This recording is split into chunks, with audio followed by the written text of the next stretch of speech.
Welcome to the Taking the Lead podcast, where we empower people to be unstoppable. I'm Christina Hepner with my co-hosts Leslie Hoskins and Timothy Cuneo. So there was a big birthday recently, wasn't there?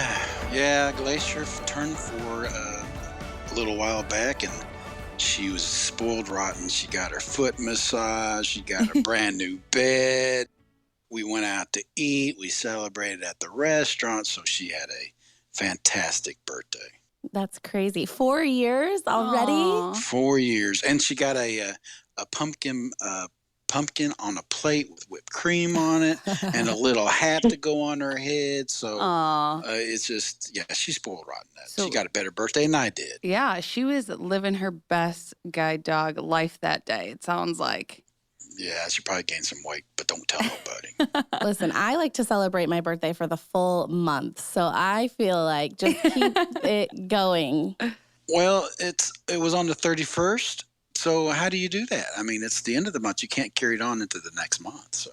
Oh, you can. There's no rules. Yeah. Wow. That's basically like she gets the end of 1 month and a whole new month as well. Absolutely. I celebrate, my birthday is in June, and I like to celebrate the whole month and keep it to myself.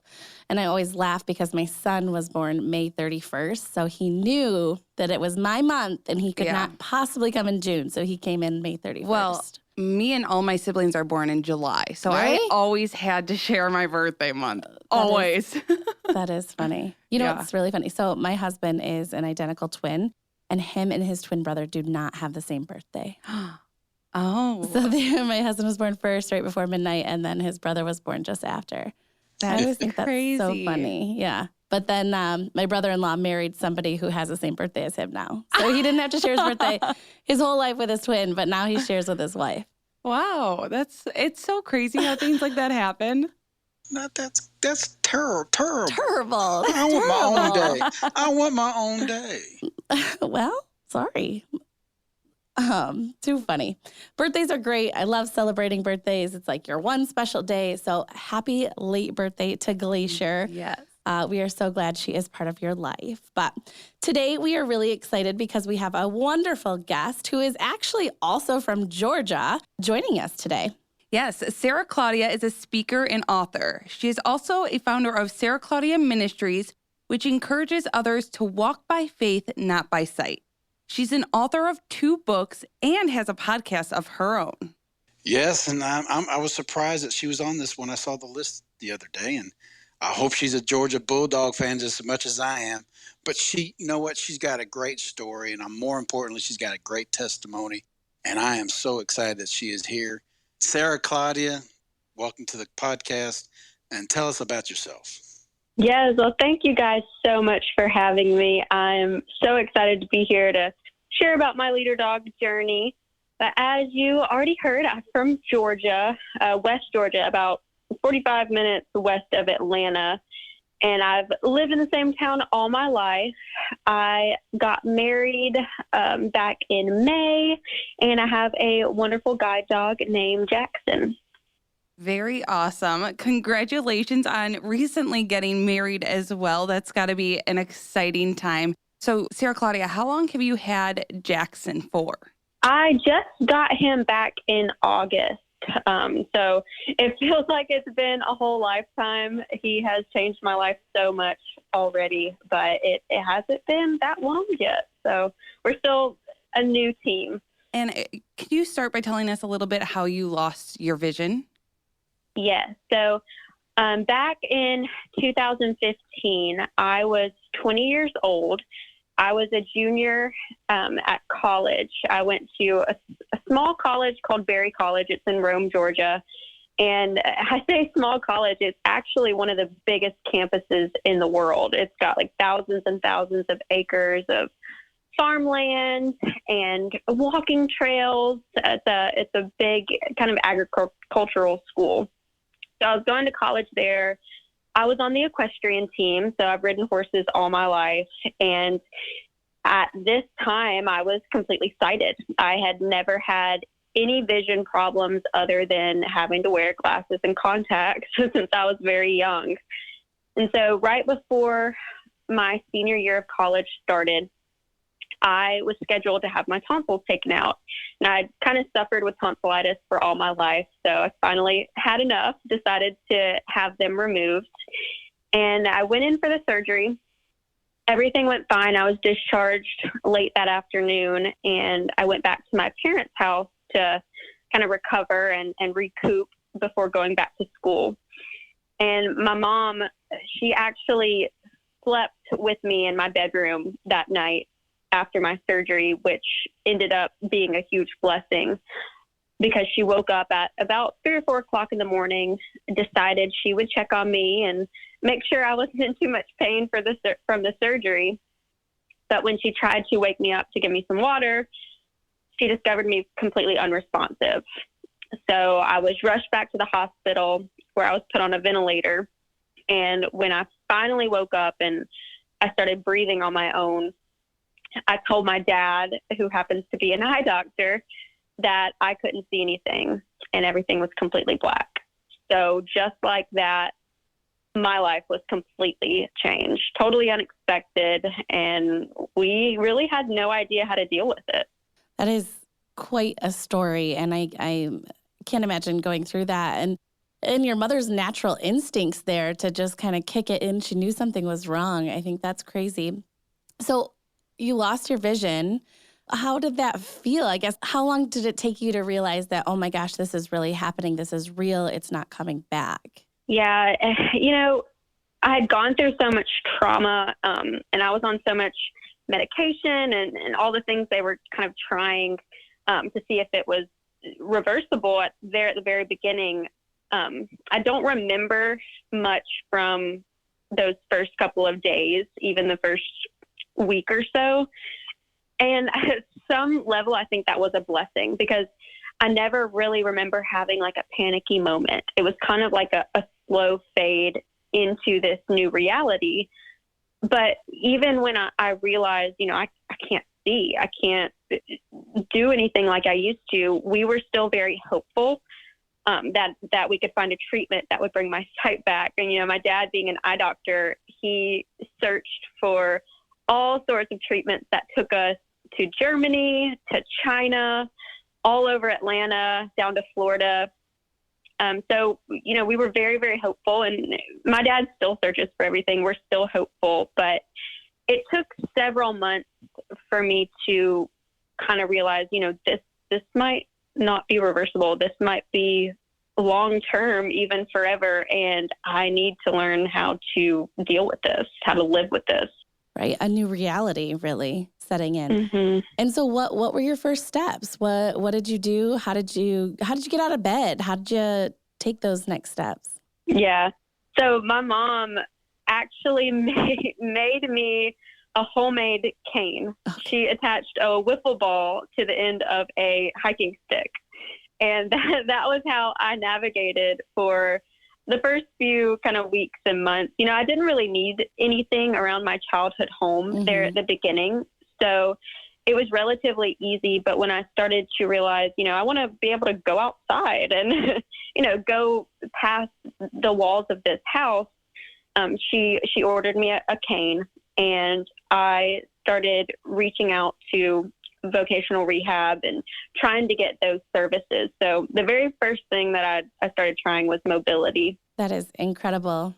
So how did you meet your husband, and how was your dating life with him? That's one thing I want to ask you big time, because I was listening to your podcast this weekend, and I thought it was very interesting how you guys seem like you guys are really good companions together. Yeah, I love him so much. He's been such a blessing to me, but it was a journey. My dating was kind of in the back, way back depths of my mind for several years. It was very hard to get services. It's very hard for me to learn how to live with my blindness. So that was what I kind of focused on first. I learned all my skills slowly. I went back to college, and I met my husband in 2019, right before I graduated from college. I received the opportunity to be on the radio here on the local station where I live, and he actually worked for that group of radio stations. so I kind of reached out to him for some professional help, but I also had listened. I listened to his radio show, and he's so funny, so lighthearted, and a man of faith. And I knew, that's the kind of person I'd like to get to know. So we met up for coffee and talked about radio stuff and kind of got to know each other. And then we started dating about a month after that, and we were engaged less than a year after that. So it was definitely, we just meshed really quickly. So he's a great guy. That is such a sweet story. And you were a young adult navigating this. You were going into your senior year of college. You said you ended up going back to college. So what advice would you give to other young adults who may be feeling lost or going through something similar? Yeah, I would say don't give up, because there are so many roadblocks that I faced along the way. People telling me that I wasn't ready to go back to college, people telling me I needed to slow down. But, I knew my limits. I knew that it was best for me, for my mental health, to go back to school and to prove to myself that I could be a normal, young adult college student and into adulthood despite not having my sight. So I would say, know yourself, know your limits. And when people tell you no, you push back harder and you fight for what you know you can do. Because that's what it was for me. It was a lot of facing these roadblocks and figuring out ways around them. I think you've got such an inspiring story, as you mentioned and Christina mentioned, being so vulnerable in this state. And I've heard you speak a couple different times, and I love your story about being told no so many different times and in so many different aspects of your life. And like you were just mentioning, continuing to push back and prove basically people wrong, right? That you can do all of these things and you can live this independent life. I'm curious now. So you went back to college. When did Leader Dog come into your life? What happened? How did you find us? Yeah, so it's funny. Right after I went back to college, I hadn't even been blind for a year yet. And I decided I wanted a guide dog, not knowing what all went into it and how developed your skills need to be. But I found Leader Dog through my local Lions Club, and they sponsored me to start applying for a guide dog. And so I did the application, I sent in my video, and Leader Dog responded by saying, looking at your video, we don't think you're ready yet, but we want to help you get there. And I think that response, in essence, sums up Leader Dog. They want to help you get to where you want to go. And that was so refreshing for me, because I had been told, no, you're not ready. We won't help you by so many people. And so now I had this group telling me, you're not ready, but we want to help you. So Leader Dog invited me out for 2 weeks of O&M training, orientation and mobility, teaching me how to use my cane and those skills that I would need to eventually get a guide dog. So that was back in 2016. And then flash forward to 2020, that's when I finally decided I was actually ready for a guide dog and applied and was accepted. So that was wonderful. So what are your biggest challenges you've had so far since you've lost your eyesight? Oh, goodness. I think I've always been very independent growing up. So I think just that loss of independence, but also the social aspect of it, which I think people don't talk about a lot. But being a young adult, being in college and going back to college, it was so hard to relate to people and to kind of find where I fit. And that's something that's still hard today, just socializing and breaking down those barriers. I'm curious. So we've talked to Timothy a little bit about his story and when he was diagnosed at a younger age, or not too much younger, but I mean, his vision loss was gradual. And he mentioned, he had never been around somebody who was blind or visually impaired or had any idea that people really out there traveling with canes or guide dogs. Was that the case for you? Had you ever experienced somebody who was traveling with a cane or make any connections with somebody who is blind or visually impaired to kind of help you through this transition or process? The very first time I met somebody who was blind or visually impaired was when I landed in Michigan and was picked up by the leader dog volunteer, and I met the other people who would be on the bus ride with me. And I was so nervous. I was like, what do I do? You know, I'm blind, they're blind. How do we shake hands? What do we do? And I had to tell myself, you know, it's what you've been telling everybody around you. Just treat them like you would everybody else. So the very first time I met other people who were blind was at Leader Dog. And it was a wonderful experience just talking to them and learning from them. And when I came home from that experience, I started meeting people around my hometown. There's so many people I didn't know, close by me. And we've been able to help each other and mentor each other. So I formed this full community.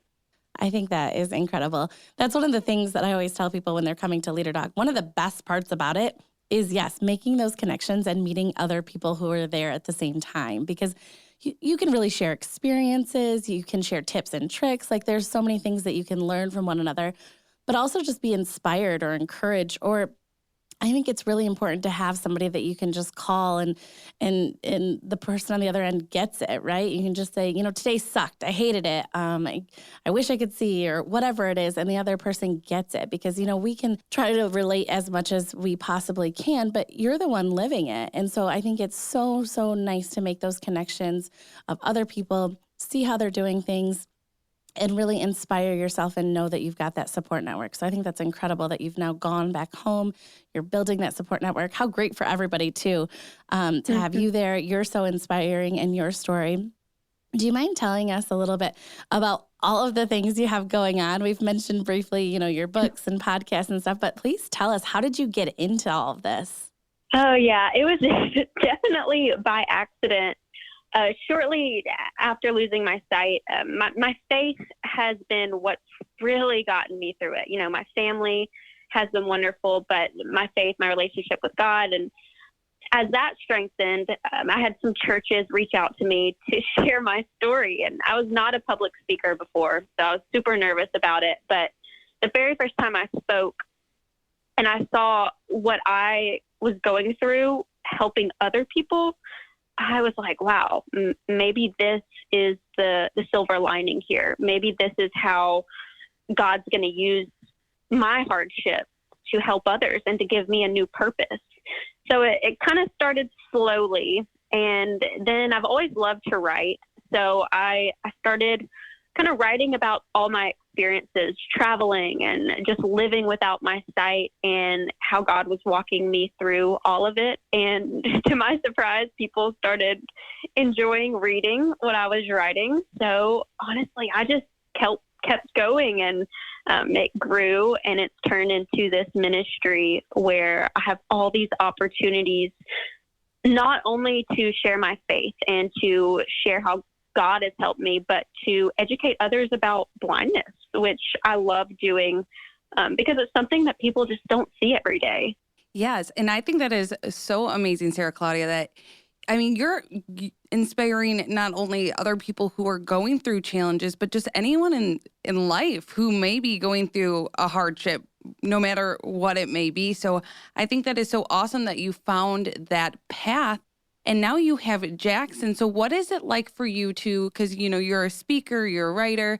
Now that you have this guide dog, this friend by your side, what is that like from when you were traveling with, you know, just your cane and doing your job with just your cane to now doing your job with your guide dog? Oh, my goodness. It's like night and day. It is wonderful. You know, the cane is a wonderful tool. But for me, I was always very timid with my cane, and, you know, I developed my skills, and I was proficient with my cane, but with Jackson, I am so much more confident traveling. I actually, after I got him, I started renting an office downtown, and now I get out of the house every day, and he walks me around my little downtown square.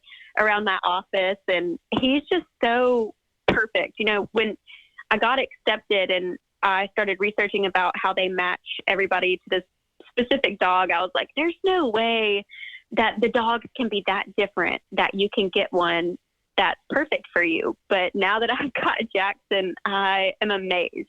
I don't know how Leader Dog does it, but they matched me to the absolute perfect dog for me and for what I do. When I get up and speak, he just lays next to me. I think he kind of steals the show, honestly. I don't know if people hear a word I'm saying because he just lays there. He'll kind of flop around, and it's so cute. But he's just perfect. He's opened up the world for me, and I'm so thankful for him. Yeah, what's crazy for me, Sarah, when I go out, everybody says hello, Glacier first, and then Titan. They recognize the dog first. The dog is always the most important to everybody. Oh, yeah. So I've heard stories that when you got back, Jackson kind of was fighting you a little bit. When you got back, you had little problems like I had with Glacier when I got back. The first day we walked, she started doing stuff that was out of the ordinary. So I had to call back the Leader Dog to find out how to fix that. What did Jackson do to cause you a little, not trouble, but, wasn't doing exactly what was being done at Leader Dog when you first got him? Yeah, it was definitely a learning curve for both of us. I think it was more of just him being a new environment, and he is very much of a people pleaser. Like, he wants to please me and do his job so well that I think sometimes he takes matters into his own paws, and he thinks he's doing the right thing, but he's really not. So I think that was mostly our problem, and just learning how to communicate, developing more as a team, communicating better. But most of it was him just kind of taking off on his own little path and, things like that. Nothing too detrimental, but we had to work a lot. We had to practice a lot, but he is now, he knows the downtown, I think, better than most people who live in my hometown. So he's wonderful. That's so funny. And such a good point. Going home after being at Leader Dog is really different. And you really do get to know your dogs a little bit better, see more of their personality. And I'm so proud of all of you for calling back and getting some support from Leader Dog. We totally understand that these dogs have their own personalities and their own lives and things that they want to do and explore. So it's important to remember that Leader Dog is here to assist with those issues. And if you start to have any concerns or something's not right, please do call, because our guide dog mobility instructors are incredibly talented and educated. And a lot of times they can help fix something just with a little phone support. And you also mentioned the matching process. I am always blown away by the matching process. I think it's incredibly cool and unique, and to hear our guide dog mobility instructors talk about it and what things they consider and how they get it right. We've heard from now you, Sara Claudia and Timothy, just sharing this special bond that you have with your guide dogs and how unique and important it is. So we do have a guide dog mobility instructor joining us, I believe, next episode to learn a little bit more about that process. So please do join us for that. But I'm curious. So now you've been working with Jackson for a while, and it's going well. What is, some funny stories or things that you and Jackson have gotten into? Yeah, I think one of the funniest ones is I love going to my local coffee shop. I love going in there and writing, or just sitting and doing a Bible study, whatever it is. And one of the, my guide dog mobility instructor knew this about me coming in. So we, in Rochester, practice going to coffee shops, and she told me, these dogs are very smart, but one thing we can't really teach them is how to wait in line. And I learned that very quickly, going into the coffee shop. He really wants to get me up to that counter because he knows he's going to get a treat. And he will find creative ways to get there. He has tried to take me behind the counter where the employees are once or twice. He has taken me very, very close to the person in front of me. And, we're trained to reach out in front of us when the dog stops to feel why they've stopped. So I have touched some strangers before. So I've learned now, as soon as I walk in the coffee shop door, I just announce myself and I say, "Is there a line?" really, really loud. And they've kind of learned to answer me. So we've worked it out. But it's having a guide dog is wonderful, and it takes not being embarrassed by stuff like that and just laughing it off. And it's been a learning process with a lot of interesting encounters. Well, you are a girl after my own heart because I am a big coffee shop fan. I love coffee shops. Ask Leslie. I'm like, which coffee shop can we go to after this? I think that's such a great point that dogs, they do have their own little personalities and their own little quirks and their own little things that they want to do too, like Leslie explained. Is there anything, any last minute thoughts you want to share about, your time at Leader Dog or anything like that? I would say for anybody thinking about going to Leader Dog, whether it's for a guide dog or orientation mobility, I want to tell you just not to be afraid, not to be intimidated, because on that first trip to Leader Dog for O&M, I almost didn't go. I was so scared. I was like, how am I going to know how to get around? I had never been away from my mom. She was my number one support, my mom and dad. After losing my sight, I was afraid to be away from them. But as soon as I landed in Michigan, I was completely taken care of. And Leader Dog has turned into a home away from home. Like, I would go there just for a vacation. It's so accommodating. Everybody is so wonderful to meet your needs and to help you. And you turn out being very independent there very quickly. So I would just say, don't be afraid. It's going to completely change your life. I love that. And Sara, we've talked about your podcast. So can you share, if people want to listen to your podcast, how they can do that and what it is called? Yes. So I have a podcast. It's called Finding Light, and it is on any podcast streaming platform. It started out just kind of talking about blindness, talking about my experiences, sharing about my faith. I have done episodes where I interview other people who have faced hardships and found light through those dark times. And starting, I guess by the time this comes out, the next season will have already started. But my next season of Finding Light is going to be short little moments of encouragement. It's going to be a weekly new little short devotion that will kind of share about my experiences and give encouragement from God's word. So I'm very excited about that. And you can also find me on social media at Sara Claudia Ministries. That is wonderful. Well, thank you so much, Sara Claudia, for joining us today and sharing your story. And thank you to our listeners for listening to the Taking the Lead podcast. Again, I'm your host, Leslie Hoskins, with hosts Timothy Cuneo and Christina Hepner. We hope you enjoyed learning about Sara Claudia's story. Please join us next week to learn more about our formal training at Leader Dog. Yes, and if you like today's podcast, make sure to hit subscribe and check us out wherever podcasts stream.